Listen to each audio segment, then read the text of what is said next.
মানে স্পিকার, কালকে না পরশুদিন পার্লামেন্ট থেকে যাওয়ার পরে আমি অনেক টেলিফোন পাই এবং সেখানে আমি ডিফেন্ড করার চেষ্টা করি এবং ডেইলি স্টার নিউজ করে Jamaat MP demands washing machine, microwaves and curtains. এটা আমাকে অনেক লজ্জা দেয় এবং আমি মনে করি এই পার্লামেন্টকে অনেক লজ্জা দেয় যে একটা মেম্বার অফ পার্লামেন্ট এখানে দাঁড়িয়ে যেখানে জনগণের কথা বলবে, যেখানে বিভিন্ন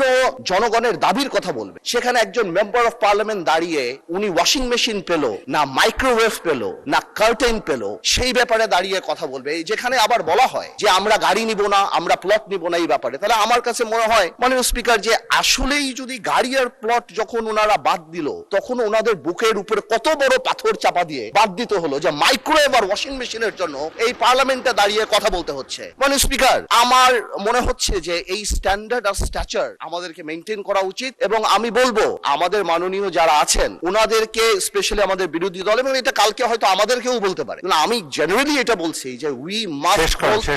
আমি শেষ করছি আতঙ্কি যে আমি খুব সিরিয়াসলি বলছি। তারপরে যদি আমার ভাই যেহেতু কমেন্ট করেছেন উনি চান আমি ওনাকে এম্বারাস না করে আগামীতে যদি ওনার পর্দার মাইক্রোওয়েভ লাগে, আমি আমার তরফ থেকে ওনাকে একটা মাইক্রোওয়েভ দিতে চাই এবং আমি প্রধানমন্ত্রীকে রিকোয়েস্ট করতে চাই যে ওয়াশিং মেশিন তো উনি দেয় এবং হোম মিনিস্টার থাকলে আমি বলতাম যে উনি পর্দাটা যদি কিনে দিয়ে ওনার সংসারটা আমরা গোছায় দিতে পারতাম, তারপরে যদি আমার পার্লামেন্টকে উনি এম্বারাস না করতো। আপনাকে ধন্যবাদ স্পিকার।